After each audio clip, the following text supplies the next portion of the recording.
commitment to support Afghans in the diaspora to complete doctoral studies and to do research so that knowledge generation continues as an asset for the present and actually for the future as well. And with us, we have Benafsha, who is a recipient of our doctoral fellowship. And she completed a PhD from lovely university, professional university. So those of you who are not familiar with India will not know about this university. The name may be funny to you, but it's actually Lovely is the name of the company, Lovely Group, that is run by Raj Mehta. That Mehta was one of the biggest philanthropists in the country that founded the university. And it's a university that is ranked the first in the social sciences.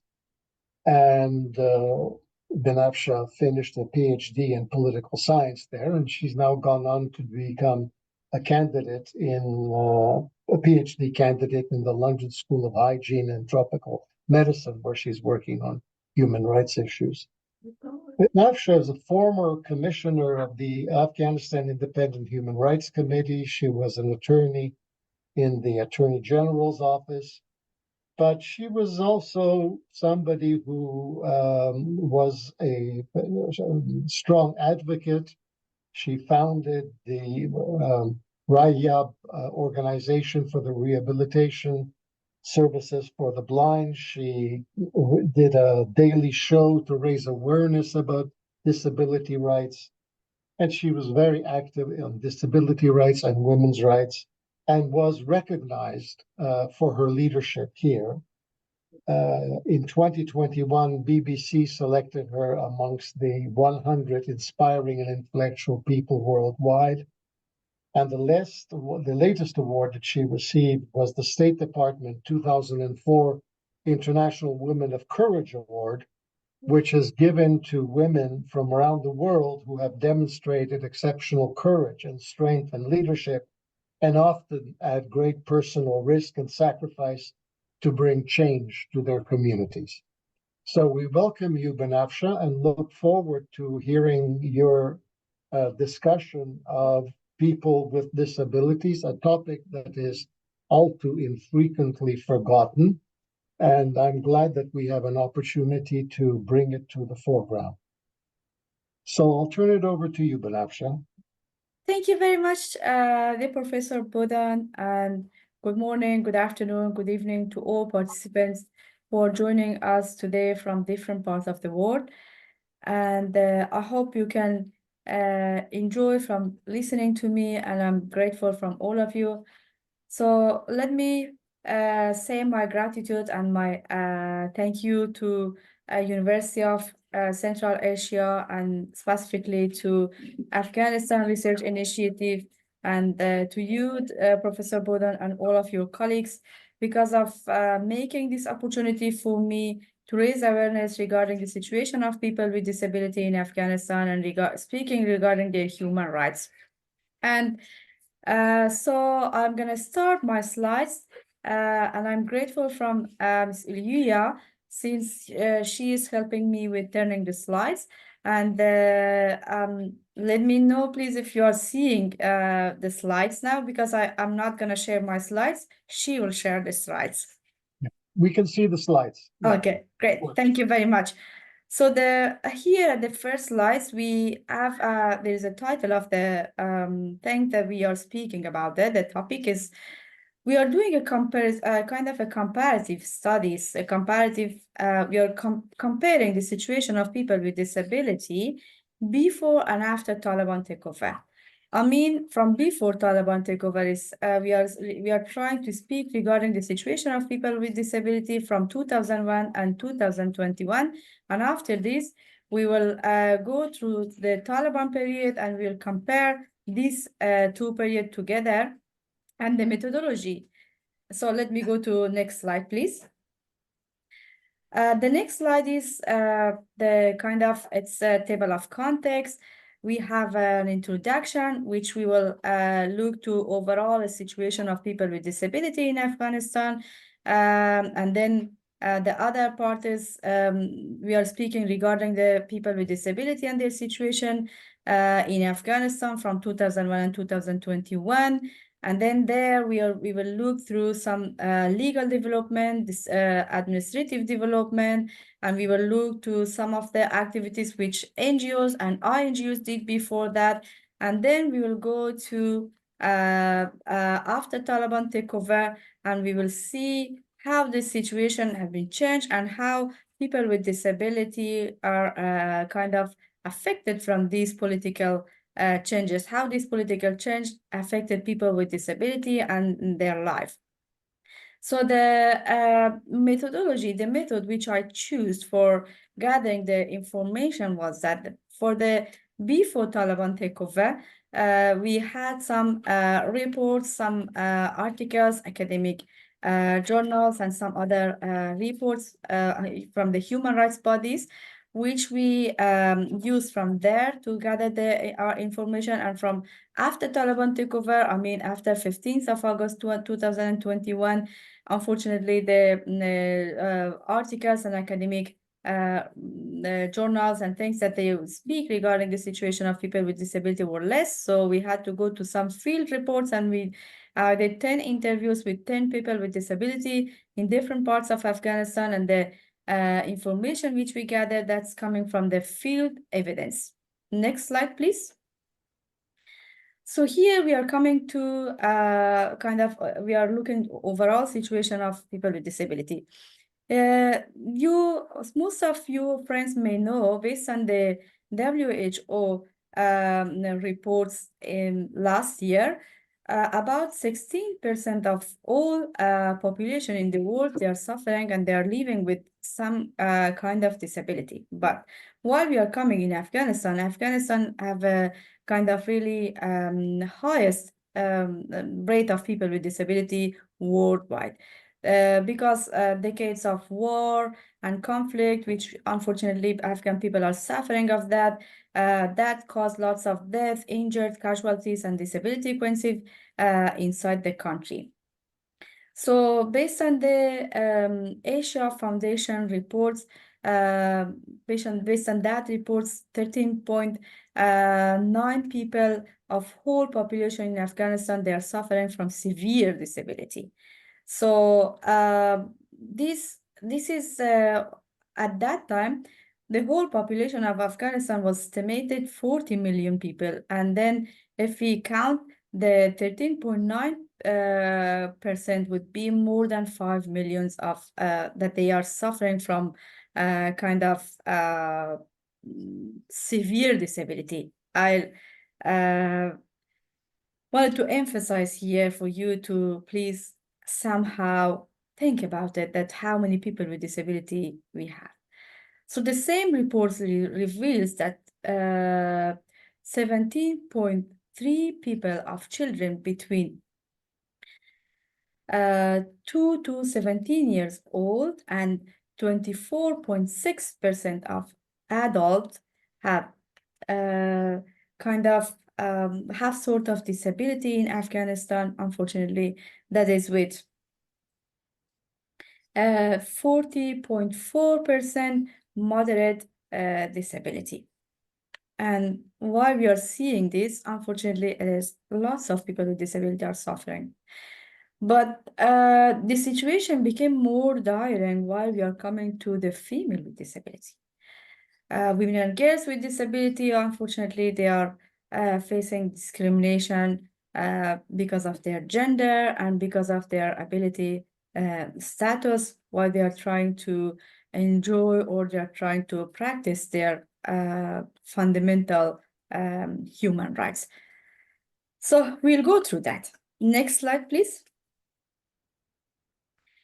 So here, this slide, we are trying to speak regarding the situation of people with disability before from 2001 and 2021. That was the most important thing that we have here. This is the 2004 Constitution of Afghanistan. In 2004 Constitution of Afghanistan, we have explicitly and implicitly kind of supports and speaking regarding the situation of people with disability.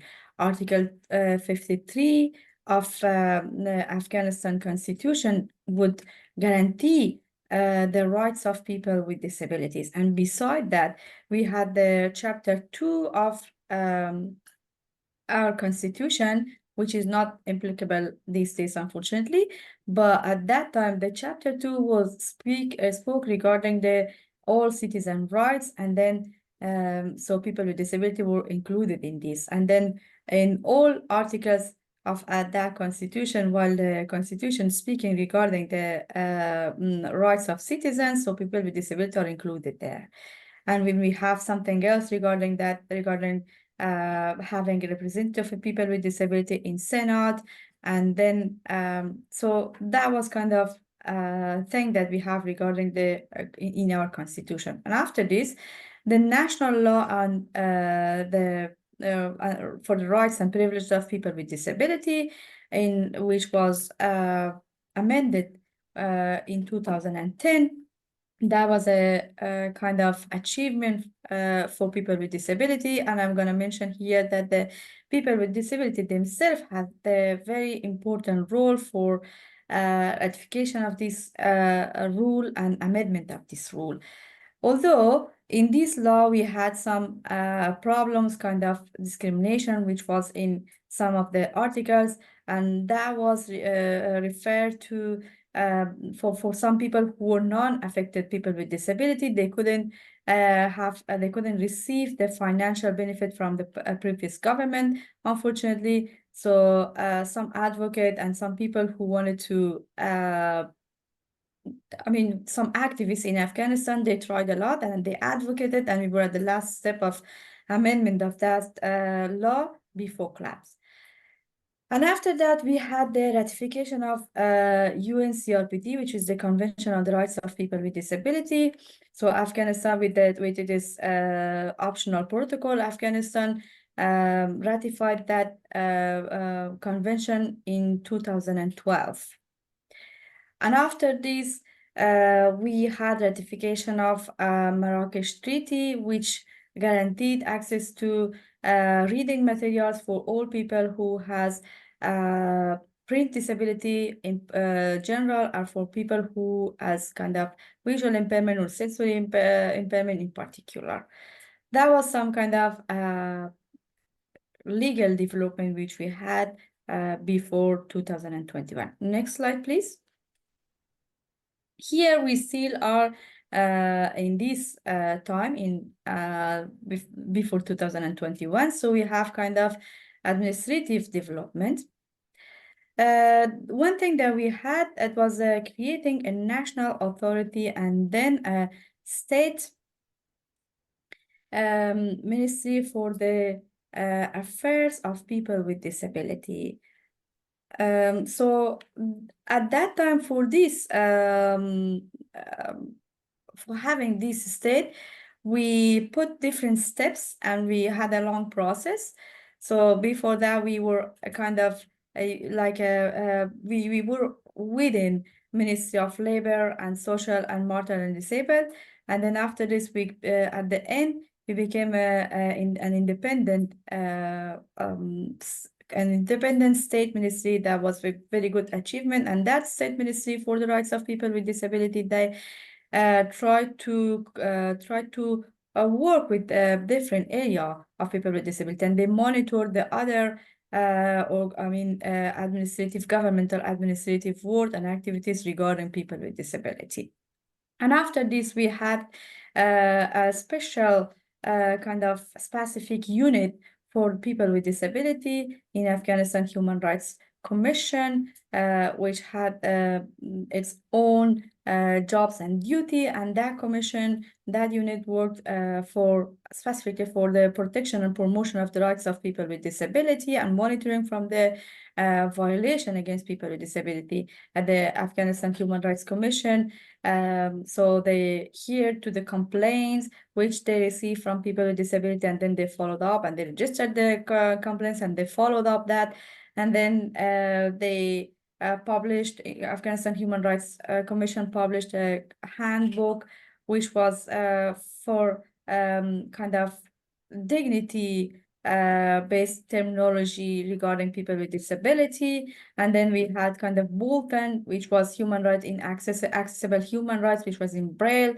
And we had some kind of advocacy with the Central Bank of Afghanistan, because unfortunately till 2019, people with sensory impairment couldn't have their own independent account in Afghanistan banks. And after that, they could do that. And then the commission had another agreement with the Civil Services Commission, which caused that some people with disability could be employed in Afghanistan, different governmental ministries.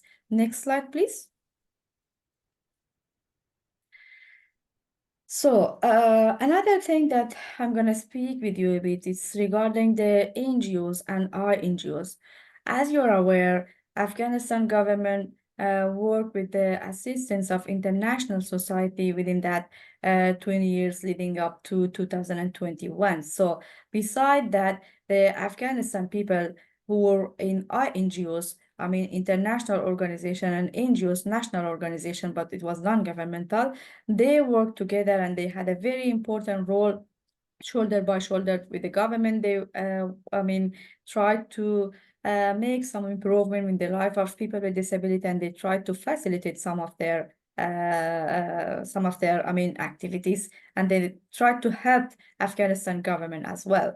So the most important NGOs, which I would name here, is the SERF Committee for Afghanistan, Swedish Committee, ARI Humanitarian Inclusion, and we had some local NGOs as well. That was the also, which was for landmine survived people, and they worked a lot for people with disability.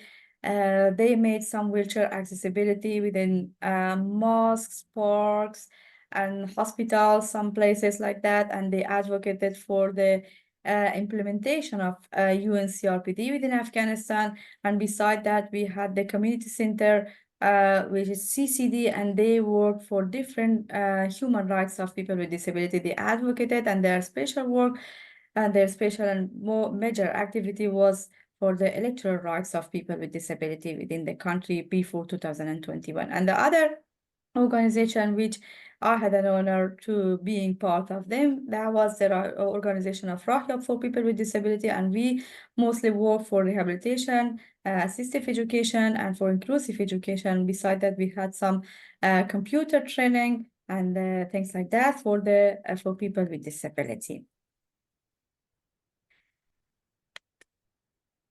Next slide, please. Let me come to next slide as well.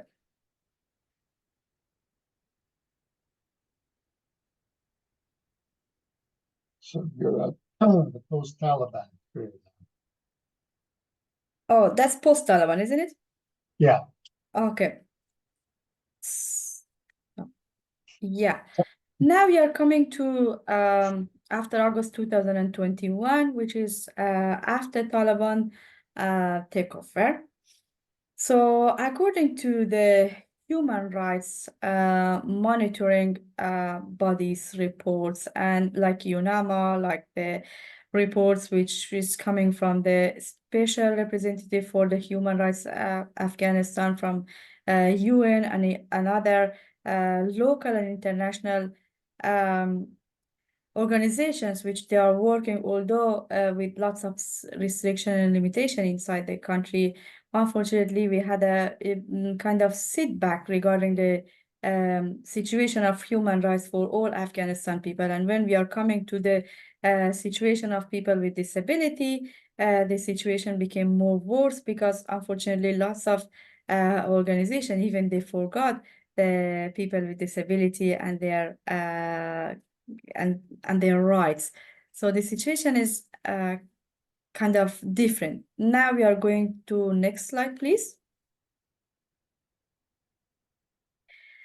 Here we are speaking regarding the legal status. As you know, So now we don't have any official declaration from the this regime regarding the UNCRPD, which I mentioned that we had it, Afghanistan government ratified that in 2012, but now there is no kind of clear commitment regarding that.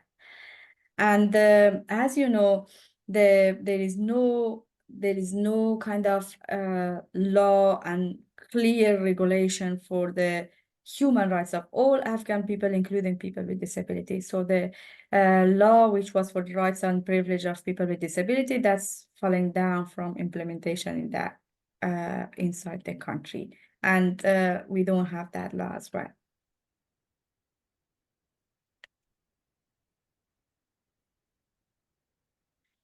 Beside that, so if there was any other human rights regulation and law, or even in other laws. So nowadays we don't have any law. I'm so sorry saying that, but it is what it is. Next slide, please.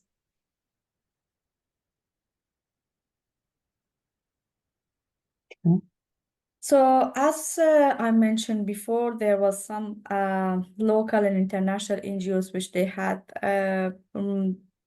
clear role for the rights of people with disability.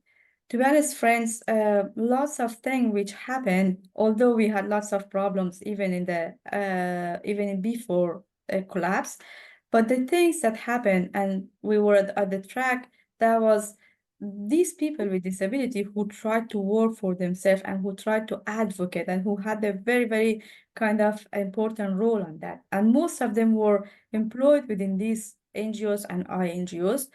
And unfortunately, as you all are aware, these NGOs and INGOs, they are working with lots of restriction and limitation, and most of them are kind of banned from work. And most of them, even if they are working, they don't have enough support, and they have some restriction and limitation, and the situation is difficult for them to continue. For example, some organization who provide this inclusive education or other services like some services for people with physical impairment and even intellectual impairment, they are banned.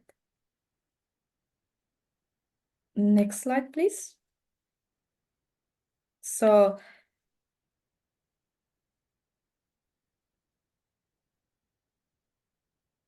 here is education. Yeah. It's very painful for me to speak regarding education.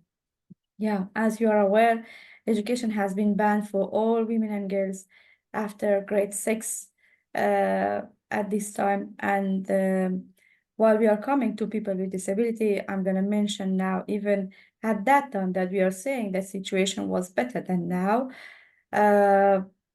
just even in 2019, based on the researchers, just 75% of people with disability didn't have access to education.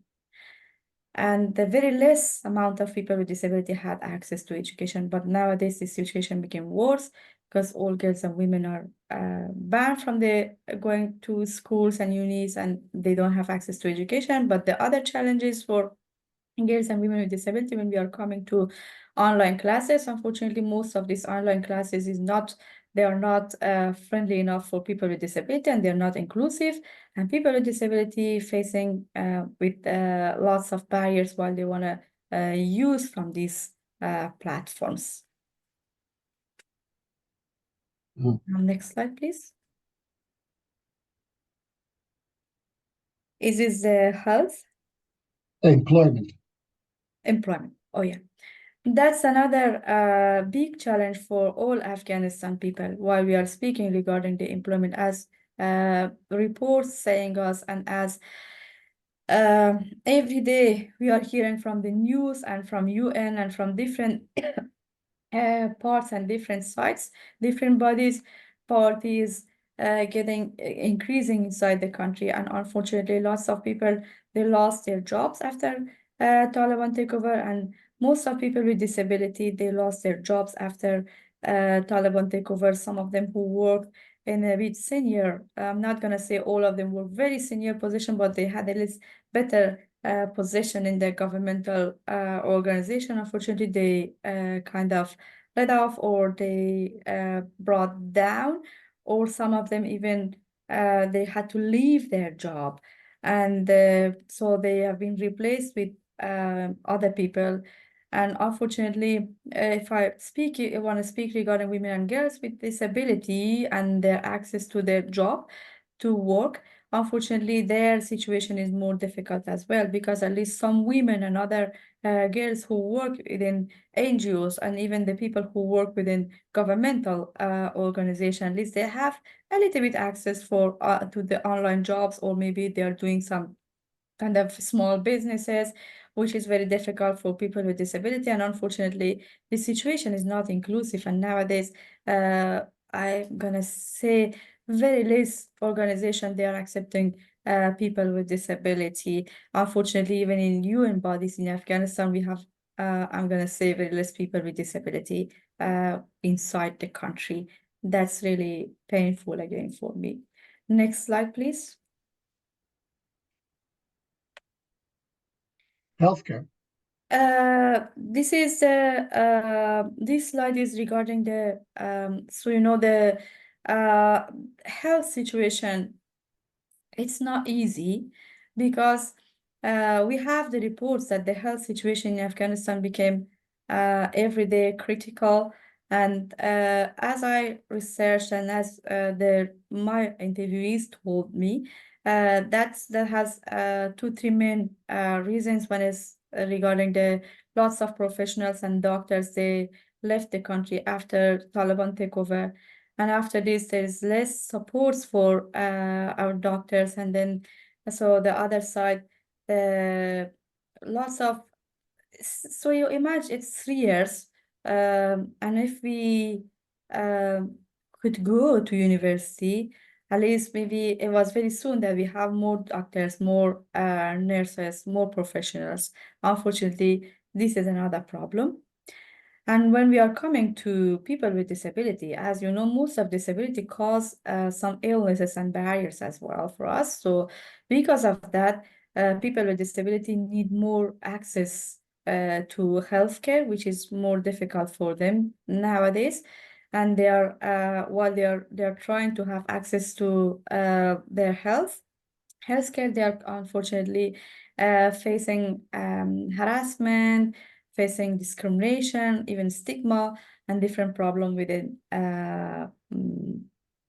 their access to their health rights. Next slide, please. That's regarding the food distribution, Professor Bodan, if I'm right. Yes, Okay. aid distribution. Yeah, the aid distribution, which is for the response of these crises which happened in Afghanistan after that development, after the political development. So the international society, they are trying to send some aids, and the de facto government trying to distribute this aid to people. Unfortunately, people with disability who are non-Taliban people with disability, most of them, they are not in their list, and they are facing exclusion of being from the list of aid distribution, which they need a lot. And nowadays in Afghanistan, we have lots of problems for people who need artificial, for people who need white cane, for people who need other assistive technology. I mean, the people who are with hearing impairment, and all of them are, and for people who lost their jobs. So they need to have access to this facility. But unfortunately, as they said, and as the evidence said, they are excluding from this list. And the most dying issue is for people who were in previous government army forces. None of them are included with this aid distribution, and it's very difficult for them even to go to ask their rights for that, which is very kind of, which made this situation horrible for them. Next slide, please. So in this slide, we have some kind of recommendation which I made it for international society. I'm gonna say if there is any peacemaking or peace building process, we need to include people with disability at the agenda.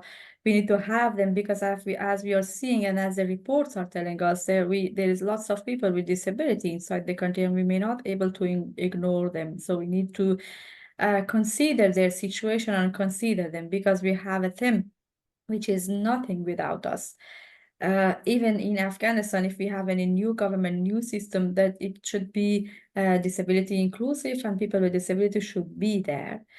And then for the education opportunity, if people wanted to make an opportunity for people for all people, specifically for girls, women, regarding the education, this opportunity and this platform should be disability inclusive and disability friendly, because women and girls with disability are women and girls as well, and they need to have access to their education.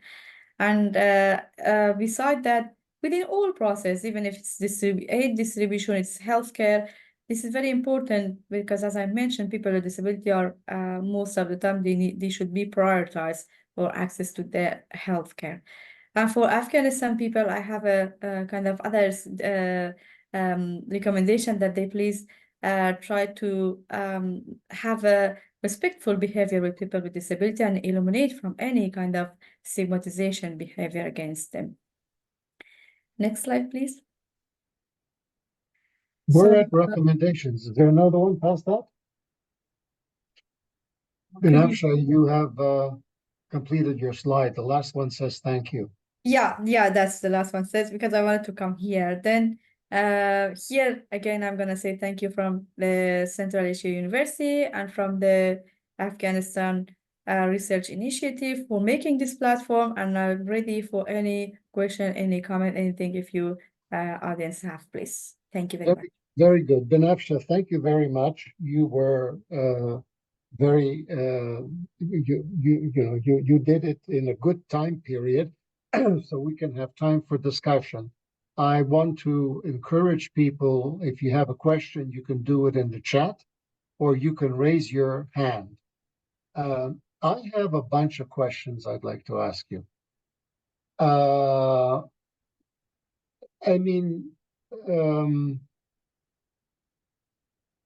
Afghanistan is a primarily rural society. What is the situation of people with disability in rural areas?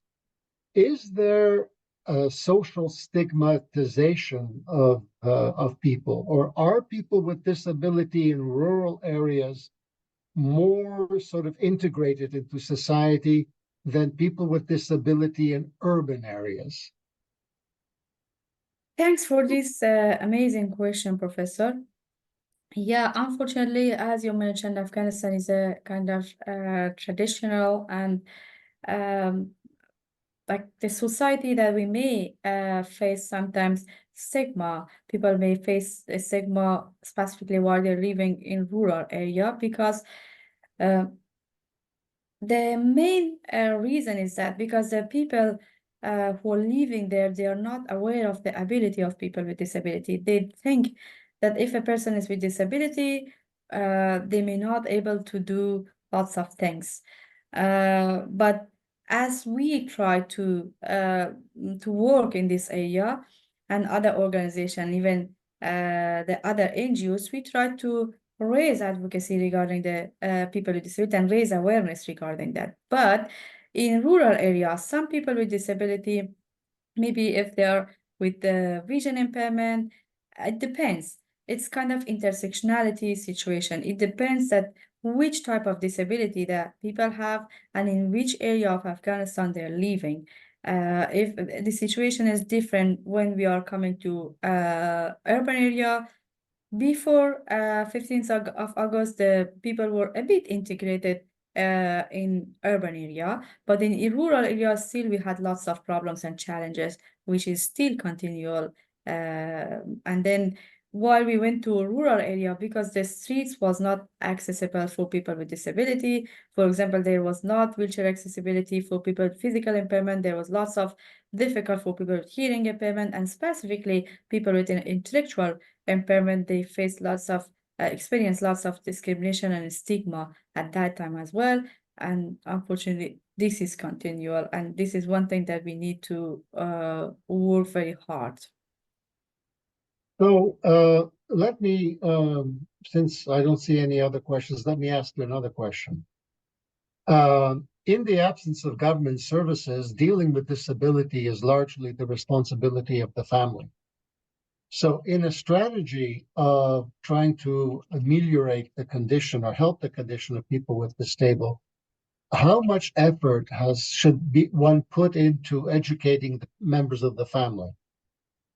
I know that this has been a problem in Kyrgyzstan, where we worked with the disabled people, and the first thing that we had to do is to educate members of the family for them to have higher expectations than they had to date. Yeah, this is, I'm gonna say, as based on my experience, this is difficult and this is easy as well. Because if we do kind of early intervention, and if we have a family member with disability who is a child, that's a bit easier to work with their family to, I mean, manage their expectation, and then to put things in order for that child with disability. Then the situation will go a bit better. But after they're growing up, and if we think about adults with disability, because lots of families, they used to that situation, that's a bit challenging and difficult. But still, there is a way to do that. Because as I had an experience, I want to share it here. Unfortunately, in Afghanistan, even in Kabul, in 2018 and in 2011, I found 3 people with disability inside the cage. But they didn't have even intellectual disability. One of them had just physical impairment, and the other had physical and hearing impairment. And the family member, because they were not aware of the situation, they were not aware how could they cope with the people with disability. They put them there to keep them safe. But after some work and some we had some meetings with them, we went there, and after that, so they let even that people with disability to go to school. One of them were 15 years old and the other was 12 years old. And then, so they went to the school, and one of them finished and graduated from the school. Good. Does anybody have any questions? Hands raised or in the chat? Otherwise, I'm going to ask you another question. So Okay. it's interesting for me, my audience. If you don't have any question, could you please let me know if the presentation Here, there's a was question. kind of vague for you, or Thank you for maybe the you didn't like Benafsha. it, maybe you like it. Benafsha. Maybe everything is so clear. You have it. There's a comment. Thank you for the presentation, Benafsha. I would like to know if there's any difference in attention given to people with disabilities in rural areas. Are there any comparative studies available? Well, this was a question that we discussed. Yeah, unfortunately, regarding the situation of people with disability, even before collapse, the research was so less. We don't have lots of resources regarding the people with disability, and regarding the people with disability who are living in rural area, the situation is worse. And but here, with the interview which I did, it's very less and very small research was, but within distant people, some of them were in rural area. Yeah. In a strategy, there's been, at least when I lived in Canada, there was a strategy I remember about how one approaches people with disability institutionally. In other words, it became what people questioned were special institutions for disabled people, to say that that had to be abolished, and in fact that disabled people had to be integrated into the general system of education in all facilities. And that meant that schools had to behave in a different way, and school teachers had to be trained in all of that. So what is the balance between integrating people with disabilities in the regular school system, in regular employment, to special facilities for people with disability. What's the balance here?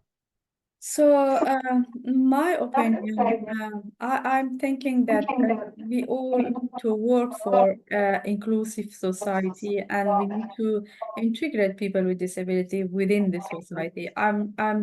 I worked for more than a decade for the inclusive education, which we just try to support people with disability and provide them assistive technology to go to ordinary schools and sit beside other children.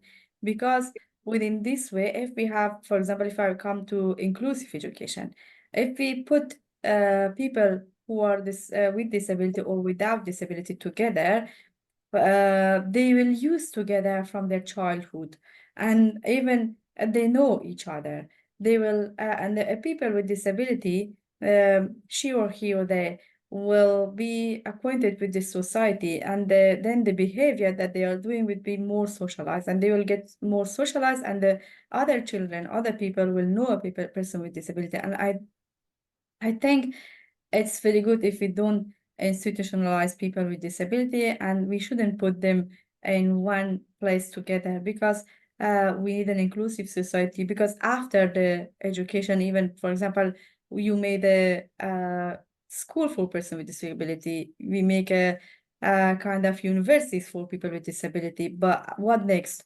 After this, where should we go? But beside that, I'm gonna say, still, for some kind of disability, we may need sometimes special schools as well.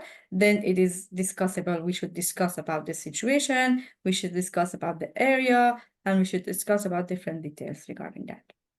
So another question, Benafsha, is there any potential area where the Taliban government may improve the situation for people with disabilities? By the way, I wonder what does sort of religious people who are religious Muslims, do they feel a moral responsibility to be helpful for people with disability? You know, I mean, one would have thought that there would be an ethics around it. In any case, what about, will the Taliban improve? Is there any expectation for the treatment of people with disabilities?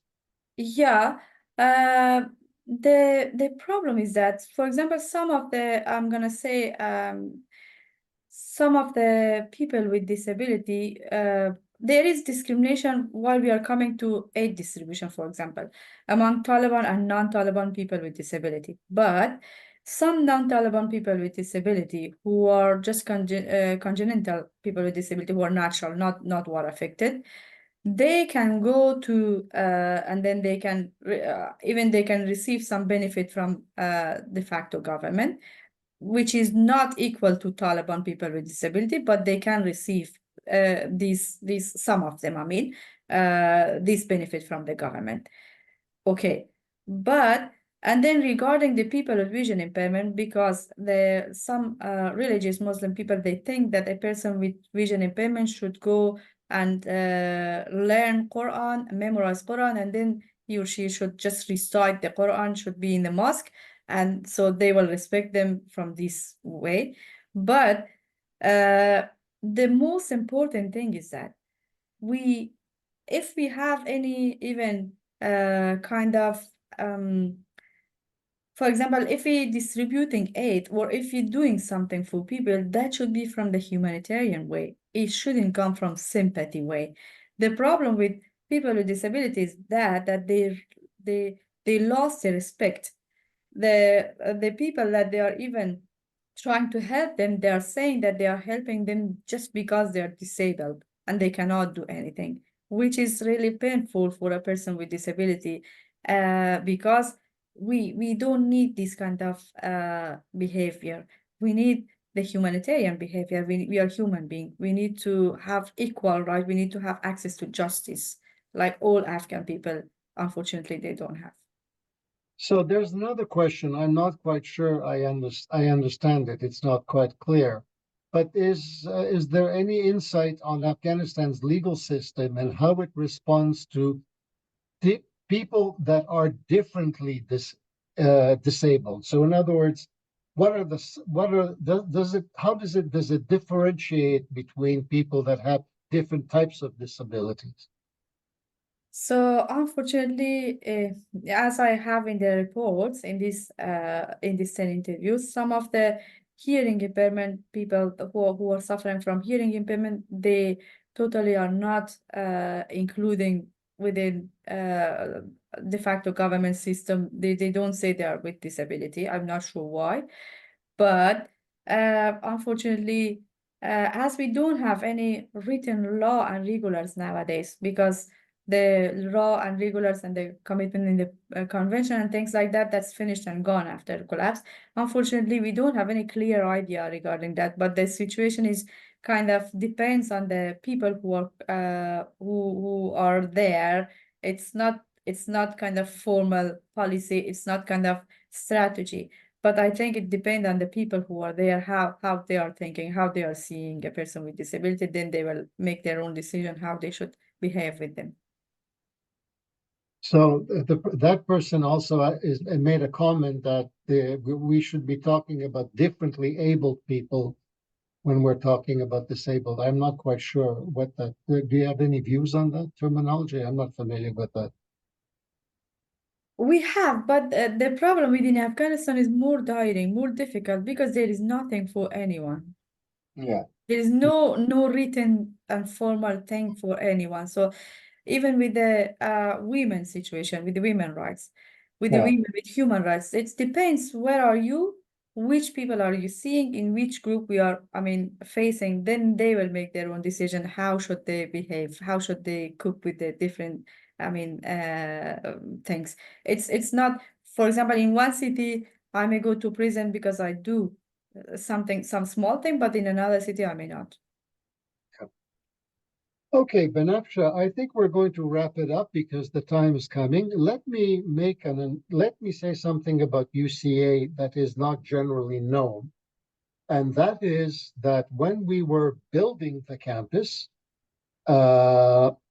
we ensured, His Highness the Aga Khan ensured that our campuses are going to be fully accessible for people with physical disabilities. And so that meant that we have elevators in buildings that are two-story dormitories and this sort of thing.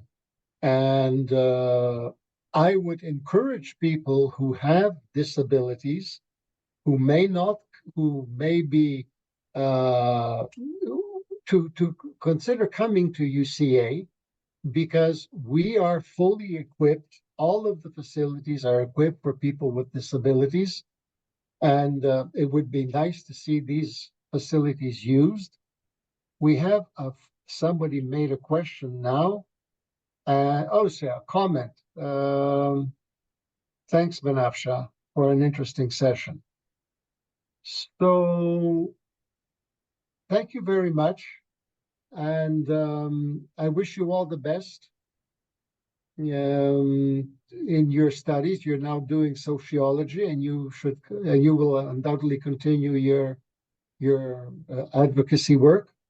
And congratulations on that Woman of Courage award. That was wonderful to see it. We cheered when we saw your picture. We said, we know that person. And thanks for your support, because of the that grants that you provided me, and then I could continue my education in my PhD study in a lovely professional university in India. And then thanks for that support, and because of Good. that, so now I finished that one. Thank you. Hey, Benafsha, thanks a lot. We'll be in touch. And thank you very much for participating in this public lecture. We appreciate your attendance very much. Take care. Thank you. Bye.